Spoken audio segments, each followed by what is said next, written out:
아침 말씀. 오늘 본문 말씀은 예레미야 51장 1절에서 14절입니다.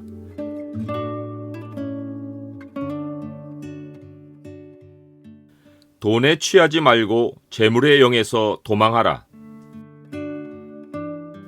오늘 본문을 죄의 창으로 보면 재물로 자긍하는 자의 끝이 무엇인지가 보입니다. 죄의 창을 보여주는 구절은 51장 13절입니다. 많은 물가에 살면서 재물이 많은 자여, 내 재물의 한계 곧 내 끝이 왔도다. 바벨론 멸망에 대한 예레미야 예언은 당대 바벨론에 그치지 않고 세상 끝날에 인간 나라를 상징하는 바벨론까지 망라합니다. 이 바벨론은 온 세계를 취하게 하는 금잔으로서 여호와 하나님의 손에 들려 있습니다. 문 민족은 그 잔에 담긴 포도주를 마심으로 미쳐버립니다. 시편도 이 사건에 대해 노래하고 있습니다. 여호와의 손에 잔이 있어 술 거품이 일어나는도다. 속에 섞은 것이 가득한 그 잔을 하나님이 쏟아내시나니 실로 그 찌꺼기까지도 땅의 모든 악인이 기울여 마시리로다. 금잔에 든 포도주는 하나님의 진노를 상징하는데 하나님이 포도주로 사용하신 것은 재물입니다. 바벨론이 금잔이 된 것이 바로 이 재물로 인해서입니다.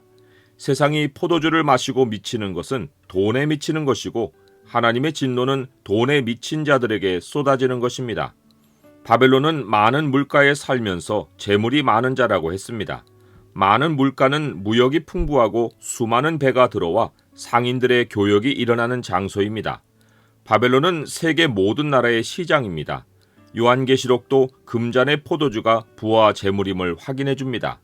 그 음행의 진노의 포도주로 말미암아 만국이 무너졌으며 또 땅의 왕들이 그와 더불어 음행하였으며 땅의 상인들도 그 사치의 세력으로 치부하였도다 하더라. 하나님은 일찌감치 자기 백성에게 바벨론에서 나올 것을 경고하셨습니다.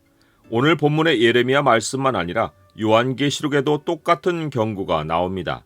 또 내가 들으니 하늘로부터 다른 음성이 나서 이르되 내 백성아 거기서 나와 그의 죄에 참여하지 말고 그가 받을 재앙들을 받지 말라.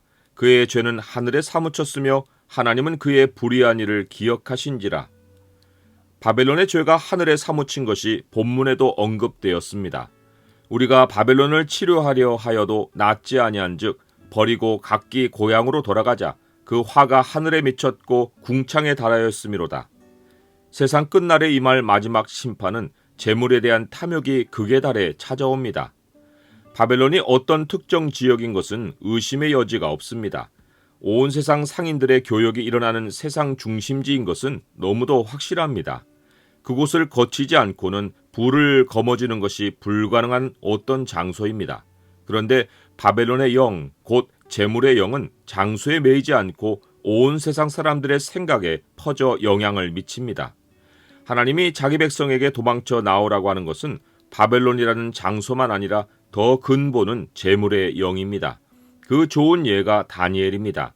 그는 고대 바벨론이 무너지고 바사 제국이 세워졌을 때 바벨론에서 도망치지 않고 여전히 바사 제국의 고관으로 남아 있었습니다. 이때가 나이가 80을 넘겨 90을 바라보는 때였지만 다니엘의 마음은 10대에 바벨론의 포로로 끌려갔을 때부터 바벨론에서 도망쳐 나와 있었습니다.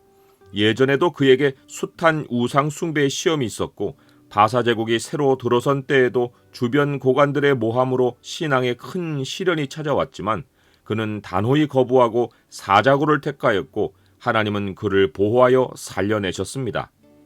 오늘날 어느 곳에 가서 살아야 돈의 영향을 벗어나겠습니까?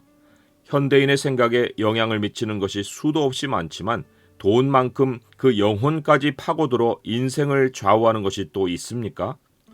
고대로부터 지금까지 하나님은 자기 백성에게 바벨론의 영에서 도망하라고 거듭거듭 경고하십니다. 이것이 잘 살고 못 사는 문제가 아니라 죽고 사는 문제이기 때문입니다. 바벨론 가운데서 도망하여 나와서 각기 생명을 구원하고 그의 죄악으로 말미암아 끊어짐을 보지 말지어다. 바벨론의 영을 따르는 자는 바벨론의 운명처럼 갑자기 넘어져 파멸되고 맙니다. 세상 마지막 날에도 하나님이 경고하신 수많은 재앙이 바벨론에 이르는 것은 하루 동안입니다. 그때 사람들의 반응은 망연자실입니다.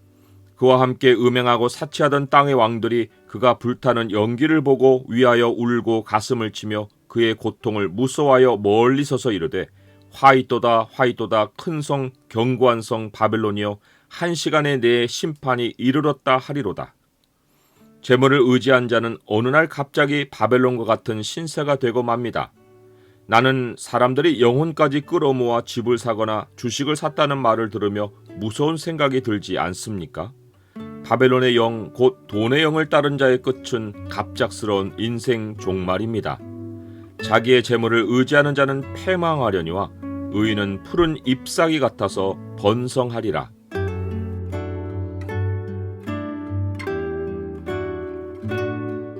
주님, 세상은 돈을 많이 모으려고 하지만 그 배후에는 사탄이 재물의 영으로 사람들을 취하게 하여 멸망으로 치닫게 하는 무서운 일이 있습니다. 돈의 영에서 벗어나 성령을 쫓아 살게 하옵소서. 주님이 저의 기업이시고 부요이십니다. 예수 그리스도의 이름으로 기도드립니다. 아멘.